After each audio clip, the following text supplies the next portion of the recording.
Hello and welcome to our Upping the Ante Sanctions webinar. We're so glad that you're able to join us. Thank you for attending. My name is Rebecca Gordina, and I am the Marketing Manager for North America for Symphony AI Financial Services. Just a few housekeeping items to mention right off the bat. You are all muted, and we are very interested in this being interactive. So please add your questions throughout this webinar into the Q&A chat, and we will get to as many as possible. Now, on to the topic at hand. Elizabeth Callan is our subject matter expert for sanctions and AML. She drives strategy and innovations to deliver transformational compliance solutions for our clients at Symphony AI Financial Services. She has spent more than 20 years in AML and sanctions. Prior to Symphony AI, Elizabeth worked across the U.S. intelligence and law enforcement communities, including the Treasury Department, where she supported OFAC and FinCEN consulting and financial services. So Elizabeth, I will let you take it from here. Thanks, Rebecca. And good morning, good afternoon, good evening, depending on where you are in the world. Thank you so much for joining us today. We've got a very interesting topic. I'm sure most of you guys on the attendees side understand just how transformational sanctions is right now and everything that's going on. There's so much to talk about. What we did was, we bit off a little bit of this topic, right, that we could address in our 45-minute webinar today, but I think it's a really important piece of everything that's going on within sanctions compliance. And we want to talk a little bit about the technology solutions and how that's sort of going through its own transformation in this space and making huge strides in terms of sanctions compliance. So what I want to start off with is just talking a little bit about sanctions evasion. This has become the big elephant in the room in a lot of ways, way more important than even typical name screening. Obviously, that's not going away, and that is still, an obviously important part of any sanctions compliance program. But sanctions evasion and the attention around sanctions evasion has just blown up. Of course, within the U.S. sanctions space with respect to OFAC, all of these advisories and alerts that we've been seeing, the tri-seal and quint-seal notes. I thought what is particularly interesting, because we do hear a lot about what OFAC is doing, we do see a lot from FinCEN. But I thought what was particularly interesting in terms of regulatory developments is FINRA, that's our self-regulator in the US for the securities industry, in 2023 put out its first, within its risk mitigation report, put out its first call out to sanctions evasion, right? So this was the first time FINRA is coming out and now telling the securities industry to be vigilant around this threat and this issue. And then lastly, the occurrence of secondary sanctions in December of 2023. So of course that focuses on foreign financial institutions, but I think for everybody, including U.S. institutions, there's a lot of attention on what those secondary sanctions are considering, right? It's a pretty vague definition. We'll get into that in a second. But more specifically, how to mitigate that risk, right? How to address that risk, particularly if it's pretty vague. It's buried deep within, some seemingly completely licit transactions. So how can we go about mitigating that risk?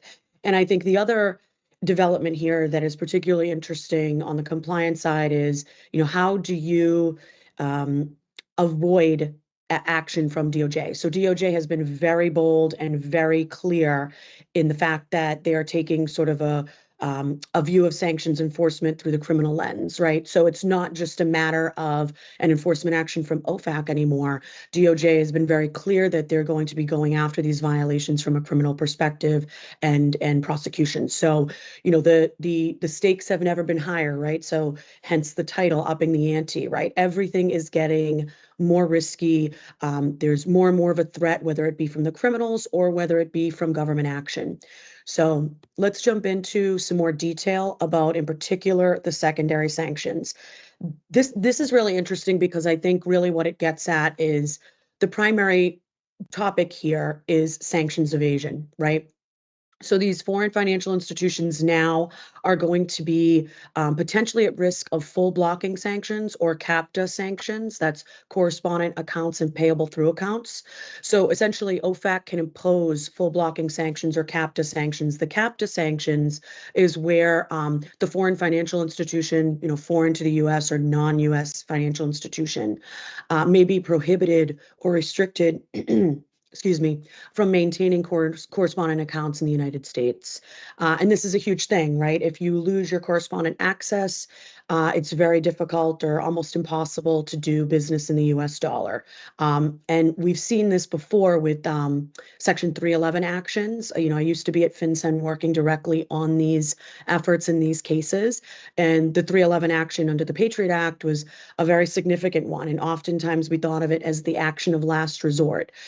It's definitely been used a few times, but it's very similar to these CAPTA sanctions in that it essentially cuts off a non-US financial institution from not only the US financial system, but using the US dollar. And so, of course, that is a huge, huge risk, especially given, how globally connected most banks and most jurisdictions are these days.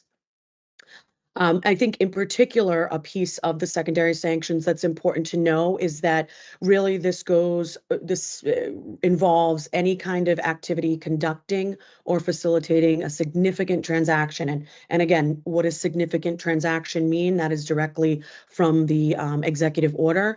Significant transaction or transactions or provided any service involving Russia's military industrial base. So again, we see sort of a very broad definition of what this program is looking for, and therefore what financial institutions need to look for in order to comply with this executive order, and therefore, the secondary sanctions. The blocking sanctions generally require U.S. persons to freeze any property or interest in property of the foreign financial institution, and to refrain from further dealings that involve any interest in that foreign financial institution. So as we can see, I mean, this is nothing new, right? Blocking sanctions and CAPTA sanctions have been around for a very long time. But I think what this highlights is that, since early 22, with everything that's going on between Russia and the Ukraine, sanctions have just been stepped up, right? And so it's just tightening and tightening and tightening, and therefore the risk for financial institutions is increasing. And really the difficulty to identify what this risk looks like and where you might potentially have a violation, especially when it pertains to sanctions evasion, is becoming more and more difficult. So essentially, some of the key characteristics of these secondary sanctions is there's no nexus to the United States. So typically, we see some type of nexus to the United States, including the use of the US dollar to sort of trigger a sanctions violation, right? If it is within the purview of what is prohibited per the sanction. But with respect to these secondary sanctions that were placed in December of last year, it doesn't require any nexus to the US. So that is a big thing, and that is something that makes it a little bit more difficult for financial institutions to target and mitigate that risk. Strict liability. This is a big one. So an institution is responsible for violations regardless of whether they know, right, or have reason to know that the activity is in violation. So again, this becomes, even if it's happening and we don't know about it, it's not like there's a free pass, right? The regulators and OFAC are still going to look at that as a violation, and are still going to target it. And DOJ may end up seeing it the same way. It can be either direct or indirect activity. So this kind of gets to the facilitation point, the next point too, including transactions with unlisted or unsanctioned parties. So this all gets to facilitation, and it's essentially, continuing to broaden, right, the scope of sanctions. And I think this is, part of the effort to ensure that some of this activity that many different jurisdictions see as sensitive around Russia and Ukraine is not permitted to happen, and not permitted to be facilitated by any of these financial institutions that are in scope. But that being said, again, very difficult to target, very difficult to detect.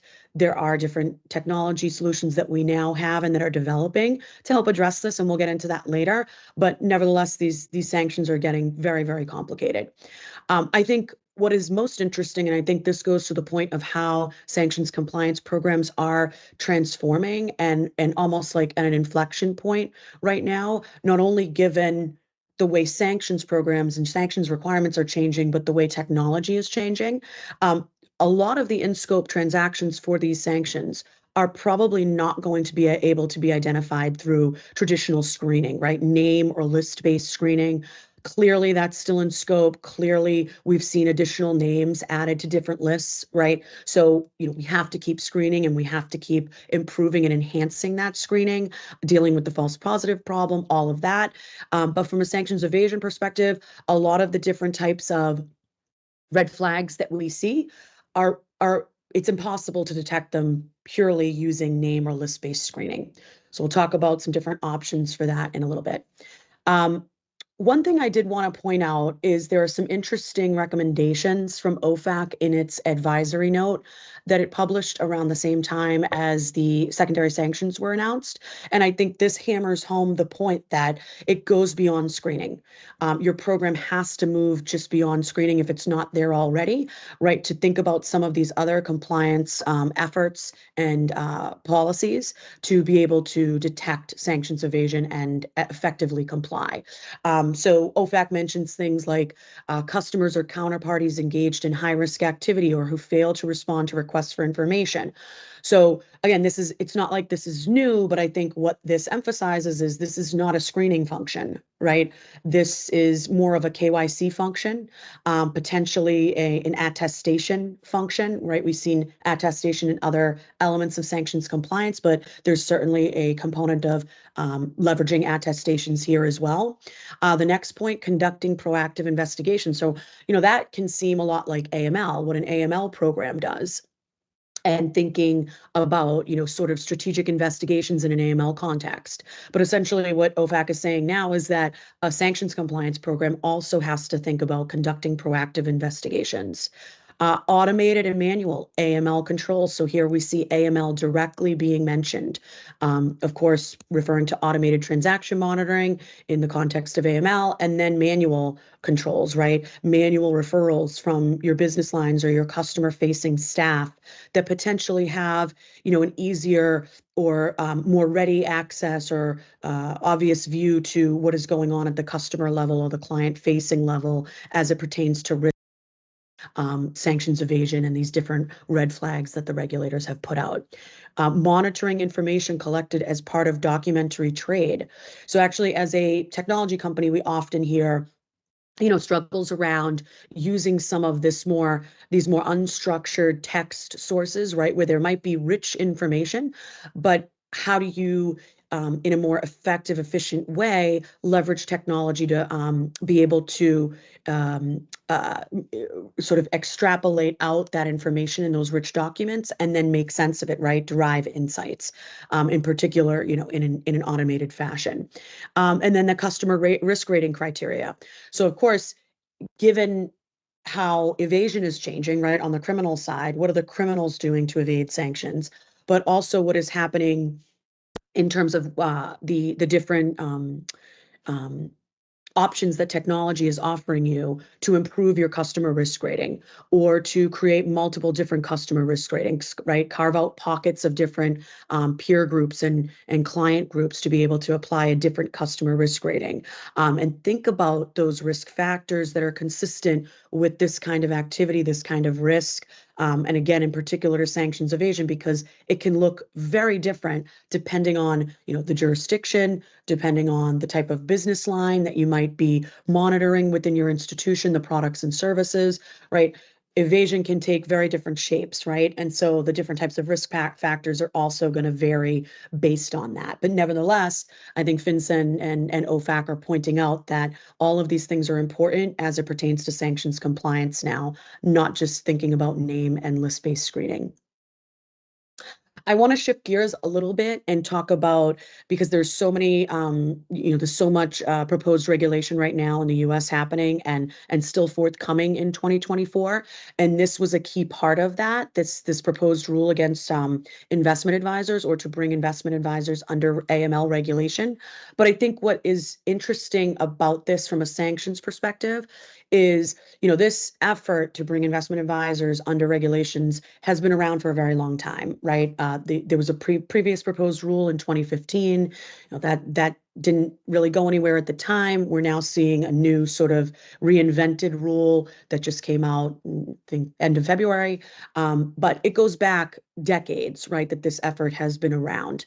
But I think what has changed things more recently is since the strengthening of the sanctions against Russia in early 22, I think what we started to see from that is, especially as institutions started to get better at doing these sanctions and started really ramping up efforts, whether it be screening or other types of compliance efforts, what they noticed was that a lot of this money for these oligarchs and other, sanctioned entities and individuals is parked in some of these pooled funds that investment advisors advise and manage, right? So now it's becoming like an issue where if the US government is pushing financial institutions to do the sanctions work well, and an outcome of that is, well, we're noticing that there's increased risk in this, sector of the economy.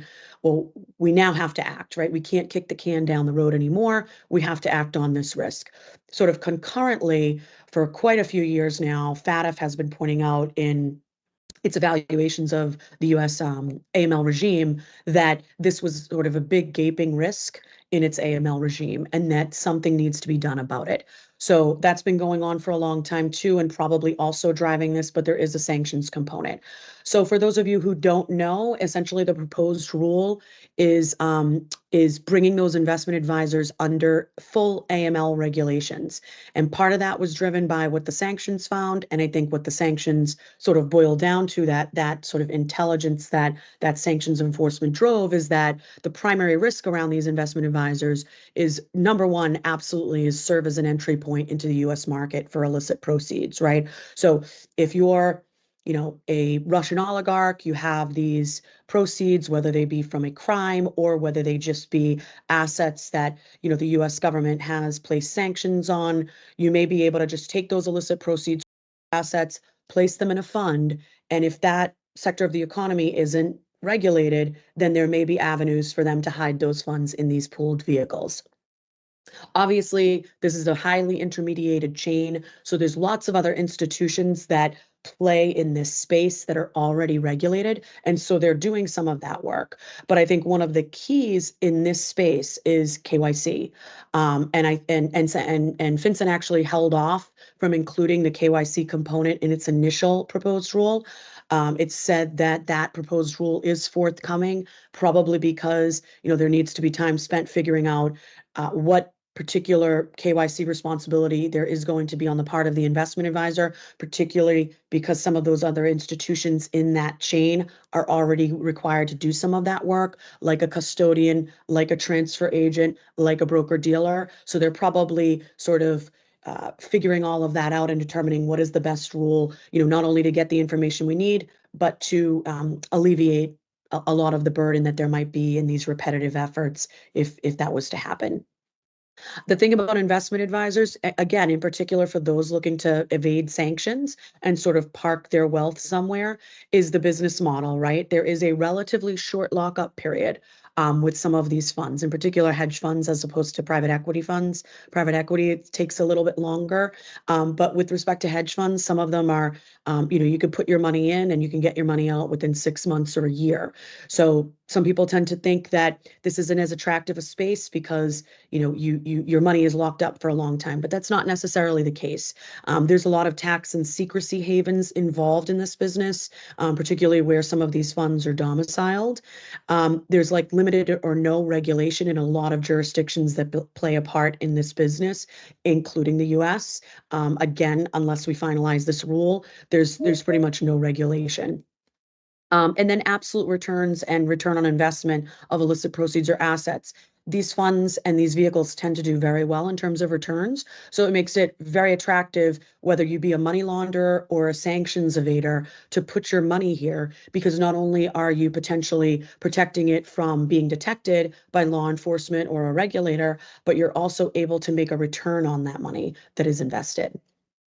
The other primary risk that FinCEN came out with in its risk assessment that it published at the same time as the proposed rule is that it's also seen that foreign states like China and Russia are using it to access technology and services that have long-term national security implications for the United States. So they're essentially accessing that technology through investment in early stage companies via the types of opportunities that investment advisors offer, right? Not to say that everything an investment advisor does, all the businesses does, is illicit. By no means is that the case, but there are certainly vehicles that are offered that are attractive for these different purposes. Okay, I'm going to skip that for now in the interest of time. Let's talk about the convergence of sanctions compliance with AML and KYC. I think it's pretty obvious at this point that it's kind of all converging, right? These silos between AML, KYC, sanctions are starting to or having to start to break down, right? There's a lot of work that's done in each of these efforts that will benefit the other. So smart institutions are starting to break down these silos and leverage the insight and information from each of these different compliance components for the others. In particular, why I think this is pretty obvious is because, if you look at these advisories, these notes that are being put out by the regulators and just other bodies that are commenting on sanctions and sanctions evasion, a lot of the red flags in these notes are very similar to AML, things we've seen for decades in AML and we've been monitoring for. So now they're popping up in a sanctions context. And so how do we leverage those activities that are all happening within a bank? Money is being spent on them, human resources are being dedicated to them. How can we make it more efficient and effective across those different efforts? OFAC also found that improper or incomplete KYC or CDD to be the root cause of deficiencies across a set of its enforcement actions. So it basically took a set of these actions, it did a review of them, and it basically stated that it wasn't screening that was the issue, even though bad KYC can lead to bad screening, but really the root cause goes back to that information collection at the KYC or CDD stage, and that ultimately led to the deficiency. So here again, we see, just taking a view of what your screening system is doing or purely sanctions compliance is doing may not get you to the root cause of potential deficiencies. In terms of controls, there are lots. This is just some of them, right? But especially given what we're seeing in the EO, the Executive Order 14114 for these secondary sanctions, there's quite a few things that can be done. You certainly should review your customer base to determine exposure. Obviously, KYC is extremely key. Update your sanctions risk assessment and your customer risk rating criteria. So I think the customer risk rating criteria is pretty obvious, but of course the sanctions risk assessment also sort of needs to be taken into account, particularly given that while this is a US sanctions program, it is now extending to all these other countries outside of the US. And in particular, that's really the target here, right? Looking at foreign financial institutions. And in fact, we hear from banks, somewhat recently that, they in some ways consider themselves to be the target, not necessarily the bad activity that might be facilitated through the institution, but ultimately is the institution responsible, and that makes the institution the target. So they're very, very concerned about these requirements, but also the implications for their programs. Proactively investigate possible instances of evasion. Super, super critical. Again, you can think in the context of AML. AML is obviously reactive. Sanction screening is a real-time function, and often that has to be adjudicated before a transaction can move on or a customer can be onboarded. AML is looking back, right? But AML, because of that, the nature of that business, it can take into account these proactive type of reviews, right? And attempts to detect risk. So very similarly in a sanctions context. And again, aside from your screening, so your sanction screening is continuing to happen real time. But there's also this proactive nature of investigations that should be happening in the background. And that could be a combination with your AML program. So I think the other thing that goes along with this is institutions taking a look at what their target operating models look like, again, across sanctions, AML, and KYC, and figuring out where there are synergies, where there's overlap, where some of those silos can be broken down with the goal of better detection. Incorporating typologies and red flags from the regulatory agencies, all these advisories, right, into your automated and manual monitoring. So there are certainly some red flags that the regulators put out, and they're good. And I think that's a great place to start. But with the advent of AI, not only predictive but now generative AI, there's more options to you sort of derive what these red flags are and then continue to monitor those in the future for your program. And then train various staff on risks and red flags associated with evasion. I've always felt like training, in my career has been super, super important, whether that be training around how the particular products and services that you offer work, but also how the criminals work, right? What those red flags look like, what the typologies or schemes look like, to be able to take that back to your investigation. But I think where training is most important here is cross training, right? So can we train our teams to just be purely working on sanctions compliance anymore, or should they be cross-trained to look at AML as well, given that these things are starting to look very similar, at least in the context of evasion? Okay, so AI enhancements for compliance, sanctions compliance and screening. This, I think, is a really exciting time for us. In particular, with the introduction of Gen AI, not only to the world, but also to the financial crime and sanctions business. There's a lot going on. There's a lot that Symphony is working on. I'm sure there's lots of other companies out there working on the same stuff.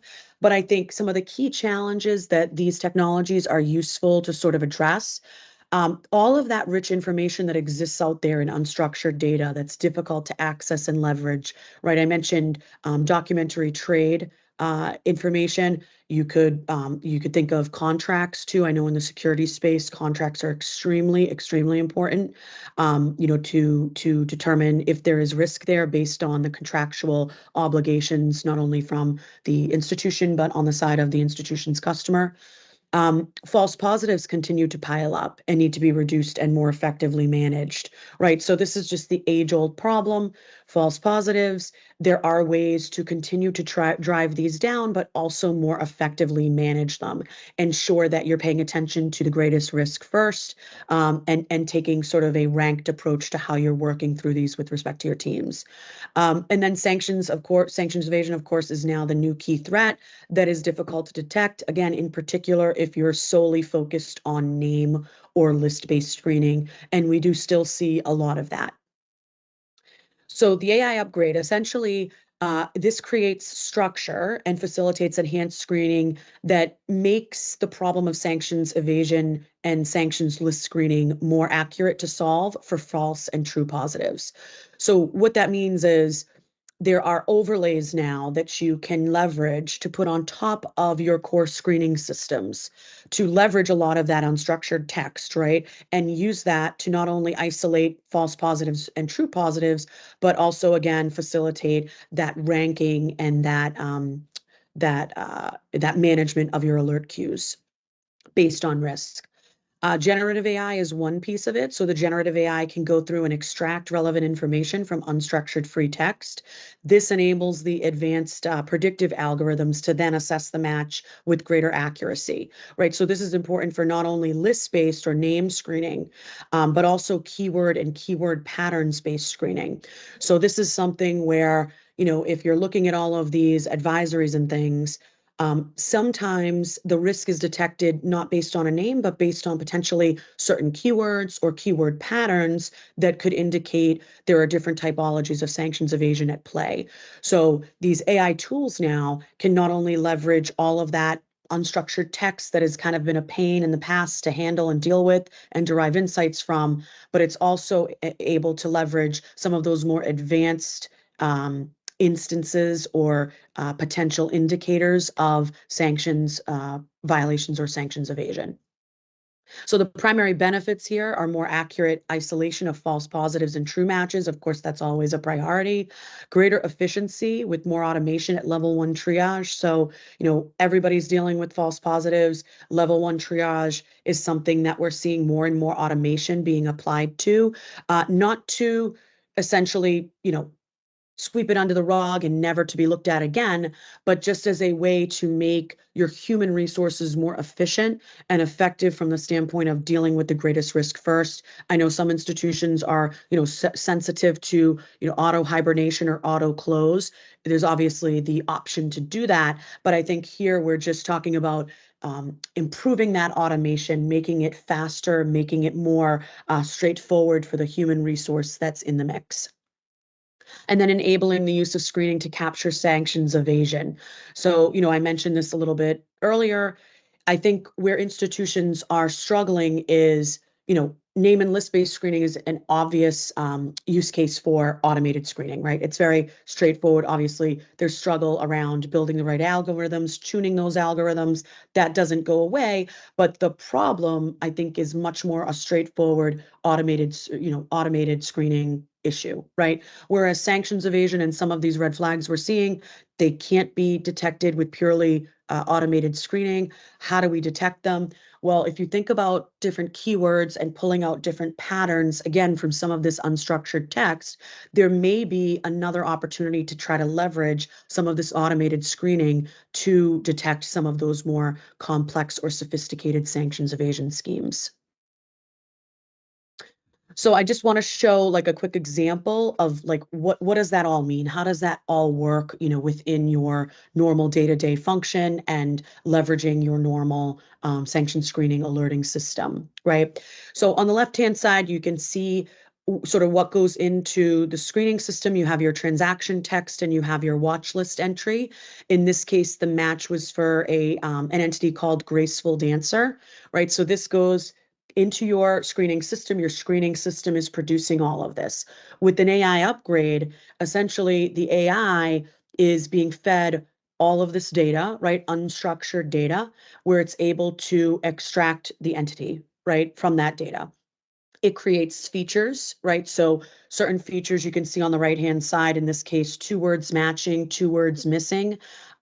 Those are some of what we would call the features that come out of this type of AI in the sanctions context. So that enables you to understand what are some of the reasons we're seeing these matches not being made in our existing core solution. The AI is detecting this. And so not only are you getting the benefit of seeing that alert, seeing it for what it is it a false positive? Is it a false negative based on what the AI found? But you're also able to take that learning and potentially find ways to recalibrate your core screening system to better detect that on the front end, right? So then you can also have a predictive AI score. So the outcome of this AI working together can be delivered in a predictive AI score that helps how close is the match and why is it close, right? And that's where, you can see the features there that pertain to the reasons that, this ended up being a match or sorry, no match. On the left-hand side, at least from our company's perspective, one of the recent projects that we conducted, this is sort of what we realized. We worked with a large foreign financial institution, and this was just within the past couple of weeks. What we realized from this was a 90% drop in false positives and with 0 missed true matches from, the purely core screening system without the AI upgrade.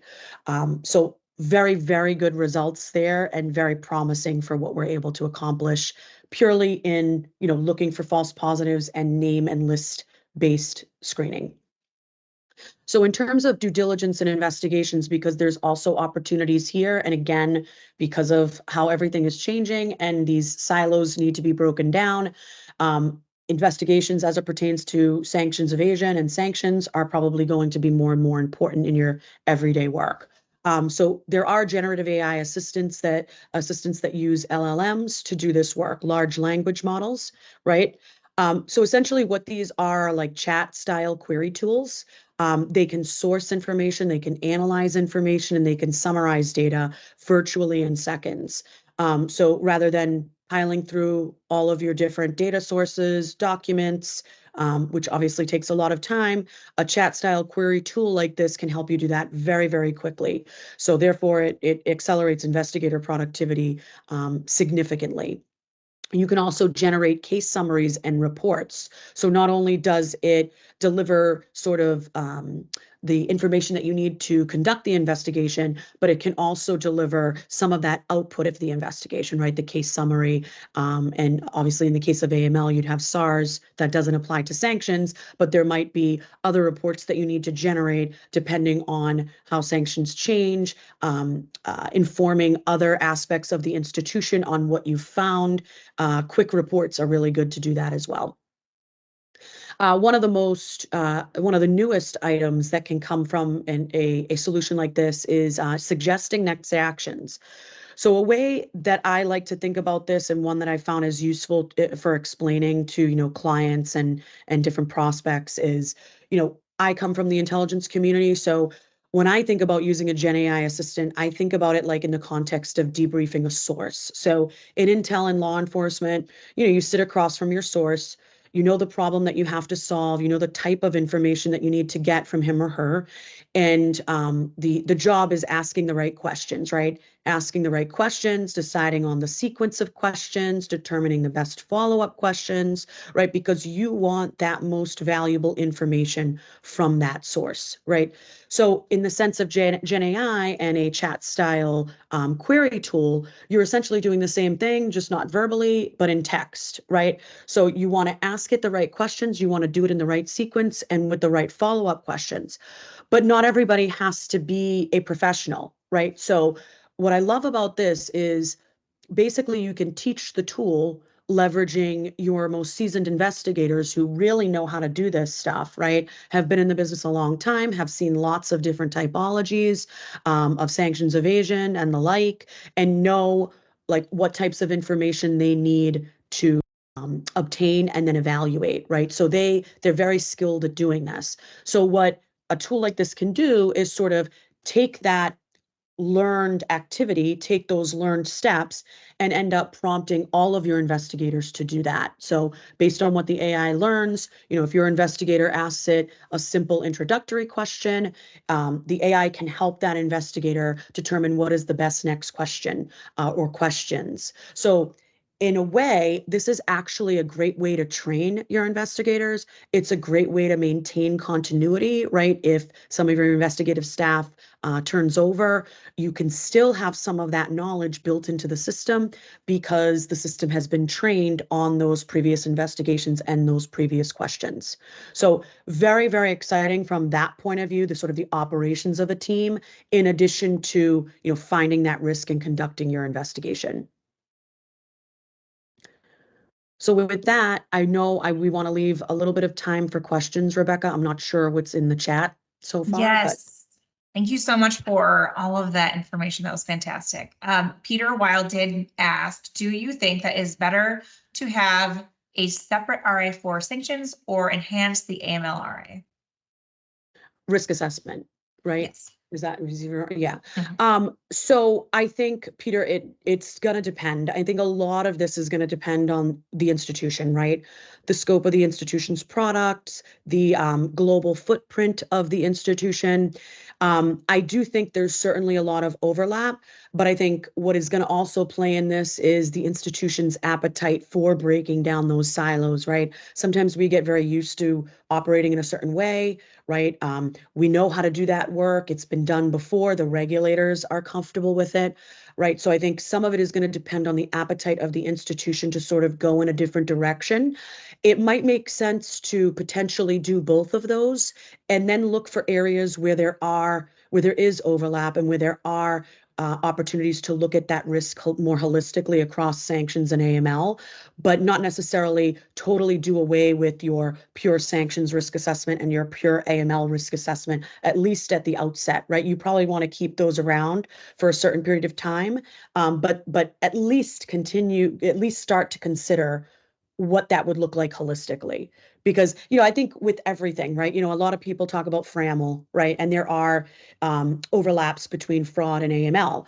The way I like to talk about this is just really all types of compliance, right? Because you could also argue that there's overlap across what a trade surveillance function in the context of securities would find versus what AML is turning up. And if you look at those two things together, at least in the context of an investigation, you're probably going to get a more complete picture of your risk and be able to do a better evaluation. So at the institution level, as it pertains to risk assessments, it's kind of like a similar thing. But I think you don't want to be too hasty and do away with those individual efforts at the outset. I think it's good to continue that, but I think it's important to also consider where there might be overlap in those risk assessments. That makes total sense. If anyone else does have Q&A, please put it in the chat. We did have one other question from Rod asking, are there assessment tools to help us identify potential deficiencies? And fortunately, Chris was able to put in the chat also our Sensa AI link to our website. And I know you touched briefly on this, but if you wanted to add any other commentary. Yeah, so that's a great question, Rod. I think based on everything that the AI can do, like I mentioned, if you're determining that certain features, let me go back to that slide. If you're determining that certain features are yielding better results, right? Better matches, then that's something that you want to take back and you probably want to consider in your core sanction screening system. Once that is implemented, presumably your core screening system may have a bit of a better time making those matches. Now, not all of that is going to be able to be done, particularly if your core screening system is not Gen AI enabled, right? And not able to read that super unstructured free text, right? So part of that depends on what your core screening system can do. But I think a lot of what is happening here, the sort of more strategic function of this and the strategic value of this beyond, okay, we know we have a false positive or a true positive, right? And for these reasons, beyond that value, I think at a strategic level, this is able to tell you sort of trends in these features, right? So say there were like 10 or 12 trends here in these features, and you see these coming up over and over in these different hits, right? That is certainly something that you want to take back into your program and determine, do I need to look at this from a risk assessment perspective? Do I need to consider this in my customer risk rating? So all of those ways, Rod, I think there's sort of multiplicative benefits from these types of tools, right? So at the operational level, it's finding false positives or true positives, but at the strategic level, there's implications for understanding what some of these features look like, how that should be sort of fed into my risk assessment or my risk rating, and lots of other things, right, within the program. But there's definitely operational and strategic benefits to all of this. We have a few more really quick. I know we're just running up on time, but Harry did ask, with all the guidance and red flags from OFAC, et cetera, can that be leveraged by the AI and how? Yes. So what I mentioned about keywords, right? So keywords are super important.